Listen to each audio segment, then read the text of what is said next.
Hey everyone, today's video is about when he hurts you. Please don't forget to subscribe, like, and share. Let's get going. He's gone already. Again. Like always. Wan had walked in to another empty bed. Her husband's side of the mattress remained cold and empty. This wasn't anything new. It's been like this for the past few months. She would wake up alone, eat breakfast alone, spend her day alone, eat dinner alone, and go back to sleep at the end of the day, alone. It's not that Katsuki is intentionally ignoring Ryan. He loves her with his everything. He truly does. But Don's never asked, and neither does he. He's so preoccupied with your work that when he does get a day off, his friends drag him away to a bar or game night. Wine always ran through his head, but she had always been so understanding. And besides, she knows how busy the life of a pro is. She used to be one, so she gets it, right? Wrong. She doesn't get it. Because even when she was a pro, her and Katsuki always found the time for each other. An ever-sensitive man made her quit, claiming he would take care of both of them easily and he would feel better knowing his beloved is safe at home. They've seen each other less and less. This wasn't how it was supposed to be. Ryan was willing to quit her dream because she found a new dream in Katsuki. She always imagined that being his little housewife would give them more time together, but the opposite of that came true. Now she sits in the big empty house with no company for hours on end. Her sadness builds up every day.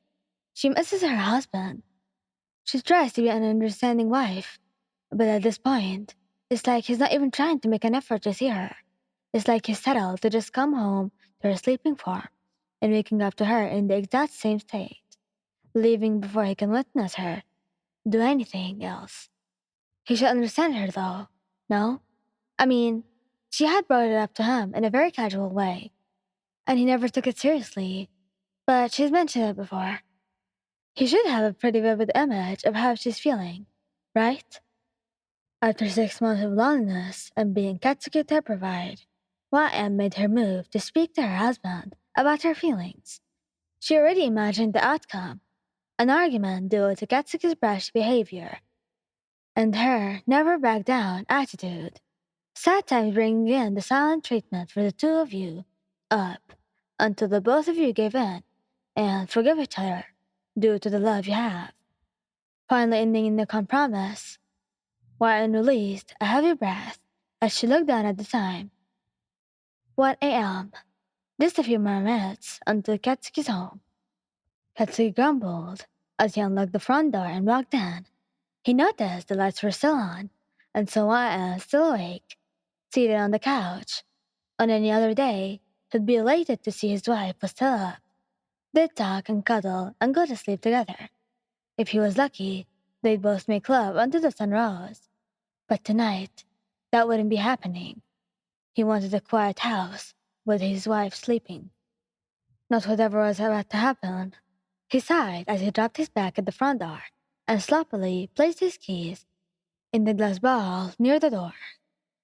What are you up doing, dumbass? He asked as he walked to the kitchen, not even bothering to take his shoes off. He needed a drink. I was waiting for you, Katsuki. I just wanted to talk to you about something. You said in a soft voice, hoping you would surpass his, for sure, incoming anger.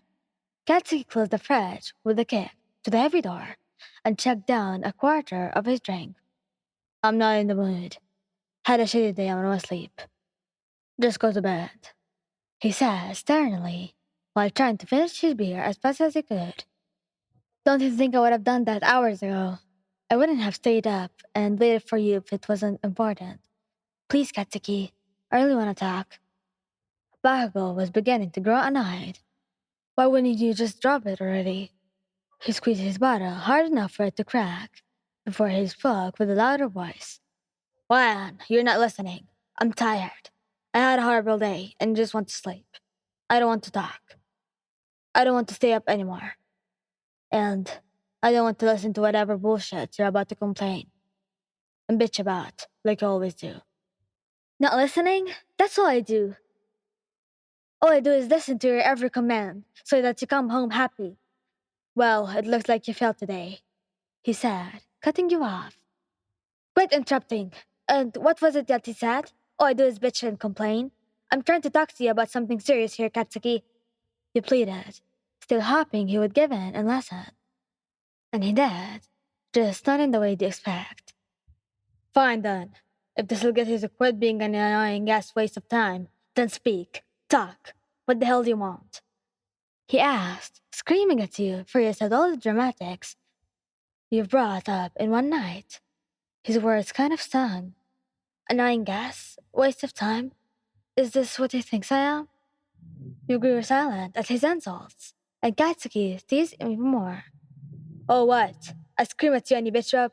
Toughen up, Wan. Jeez. Quit acting like a baby. Tell me what you want. He yelled. I just wanted to spend some time with you. I wanted you to be home more. You said in a quiet and broken voice. You looked down to the now very interesting floor as you played with your hands. Seriously? This shit again? I'm a pro hero, Ryan. I'm busy. I'm not gonna drop saving people just because your ass wants some attention. Since when were you such an attention whore? He asked while running his neck to relieve his strained muscles. Your eyes widened at the ground due to his words, and your head snapped back up to face him. Attention whore? I I just want my husband to stop working so much. I don't know. Maybe have a day off or two? You said with a wrinkled nose as you screamed. I do have days off, moron. I swear I'm not overworked. Ever thought about that? He screamed back. And you spend those days off away from me. I'm not trying to act like the world revolves around me, but I would help my own husband would spend the day with me instead of his friends that he always sees because you all work together. You argued. You made a valid point, and even Katsuki knew that. But he was too stubborn to admit defeat. He was still tired, but he had enough energy to put you back in your place. His eyes popped as a vein grew on his neck. Well, you're once again just bitching and complaining, like you always do. I don't understand why you're so upset. He screamed. Don't understand? You know what? I know you don't because you never listen to me. Shut the fuck up. I wasn't done talking. All you do is sit around the house, lazing around, doing nothing but try to argue with. Lazing around? You shouted in disbelief. Who makes your meal prep the night before so you can enjoy it at work and in the morning? Who cleans the entire house every day while you're gone? Who makes sure you have a full fridge, clean house, good food, and a happy life? Me, Katsuki, me. Happy life? Do I look happy to you, you bitch? Newsflash, I'm not. So congrats, Ryan. You failed once again. And who gives a fuck if you play mate while I'm away? I'm busy saving the fucking world. The least you could do is be a good wife, since you can't even be a fucking pro hero anymore. He insulted again. Because of fucking you! You argued once more. I did it for you, he said, while throwing his butt to the wall, causing it to shatter. I do everything for your ungrateful bitch ass. I pay the bills. I bring home the cash. I give you the money to buy all the fucking food, clothes, and any other stupid shit you want. His words hurt. They broke your heart. Did he really feel this way? If so, why was he even with you anymore? You noticed a smirk go on his face. That's your billworded state. He looked as if he just wants something. However, the smirk dropped into a scowl once he saw your eyes begin to full with tears. Oh great, cry. Go ahead. Just shed your fucking tears like you always do. I'm going to bed. Come join me when you're done being an annoying bitch, he said and stuffed his hands in his pockets as he began to walk away. You didn't want the conversation to go this way, and there was no conclusion. You needed this to be resolved now. You just wanted your husband back. Reached out to stop him from walking, but the unforeseen happened. Katsuki, don't go away from this. Don't fucking touch me, he said, and smacked your arms away with a burning palm. Without realizing, Katsuki began to spark his quirk, and so when he went anyway to push you, he burned your forearm. A loud blast and smoke filled the room. and their screams of pain invaded his ears. The sound made the shocked face grow on him as he quickly turned to see the damage he had caused. His heart sank as he saw you crying while holding your burnt arm with your other hand. You were slightly hunched over in pain as you took notice of the damage that had been caused, that he caused.